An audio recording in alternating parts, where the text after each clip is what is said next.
It's me again, Ma'am Shilea. For today's video ay magluluto tayo ng ginataang malunggay.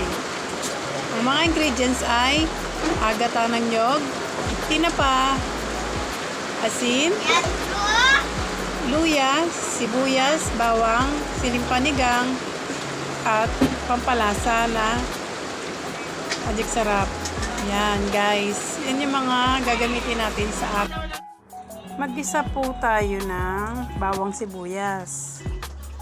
Halu-haluin. At isunod natin ang luya. Halu-haluin po natin.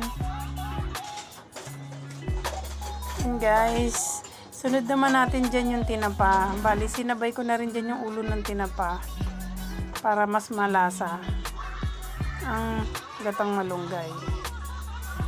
And guys, after nyan guys, nag-prepare na ako ng gatang nyog. Bali, pangalawang pigay yung ilalagay natin yun guys. Dahil nga sumasama na ang panahon at sa labas kasi ako nagluto, nagmamadali na ako dyan guys. Ito na nga guys, ibubuhos na natin yung pangalawang piga ng nyog. Yan. Tansyahan na lang yan guys kung gaano karami yung malunggay. Yun din yung dami ng ipipiga mo. After yan guys, halu-haluin lang. Continuous na sa paghahalo. At yun na nga guys. Bali, nilipat namin yung kalandiuling sa loob ng bahay. Dahil bumagsak na nga yung ulan. At eto na nga, binuhos ko na yung malunggay. Dahil kumulo na nga yung gata. At hinalo-halo ko po para magpantay ang pagkakaluto. Guys, after nyan, naglagay ako ng siling green at pampalasa.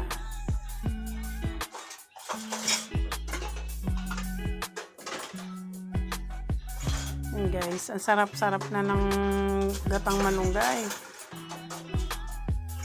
Sobrang magatayan guys. At naglagay din ako ng asin. At hinalo-halo ko ng may.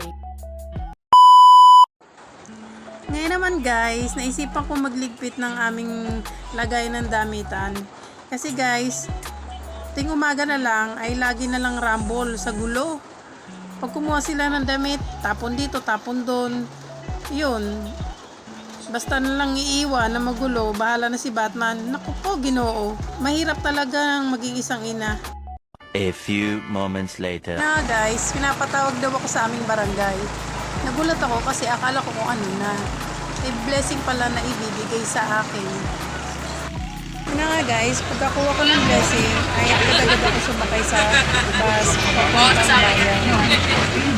Guys, nakasakay na nga ako at patungo na nga ito sa pupuntahan ko sa bayan. Nandito na ako sa bayan guys. Pagkababa ako sa bus, agad-agad akong tumawid at umakyat sa overpass. Syempre guys, masunurin lamang po tayo. Sumusunod tayo sa batas trapiko. Kaya dito ako tumawid para iwas na rin disgrasya for safety purposes. Kaya nga ginawa tong overpass para dito tumawid. Para dito tayo tumawid at iwas disgrasya. Guys, pagkababa ako ng overpass, nakita ko ang 7-Eleven. Dahil gutom na nga ako, pumasok muna ako 7-Eleven. Order ako ng C2 at saka yung Big Bite. Doon pa lang sa bahay namin, sobrang gutom na ako kasi hindi ako kumain ng tanghalian. Kaya, yun guys, tuloy-tuloy lang yung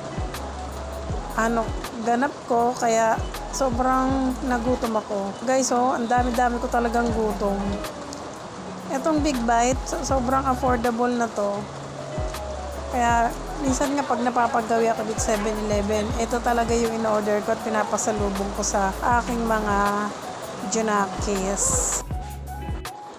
Pagkatapos ko nga kumain sa 7-Eleven, dimiretso naman ako sa Esther Supermarket. At bumili ako ng mga kailangan namin sa bahay. Yun nga guys, nandito na ako sa loob.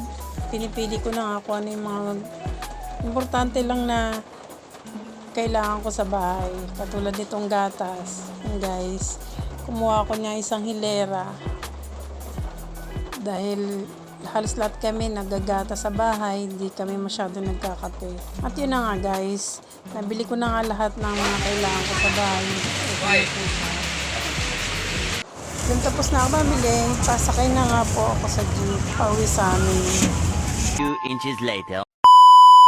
Wow! Gusto mo kainom? Yun na nga guys. Umuwi na si Kararating Mama. ko lang galing sa sa bayan, namili ng mga pangangailangan dito sa bahay Ito pa oh. at dyan, matagal-tagal uli bago makababa ng bayan. Bumibili na kami ng stock kapag may pera para pag sa Martes, meron silang mga pambaon sa school. So, yun na lang guys. Salamat po sa panonood. Subscribe my YouTube channel. Like and share and comment and hit the notification bell para updated kayo sa mga bagong videos. Thanks for watching. Bye-bye!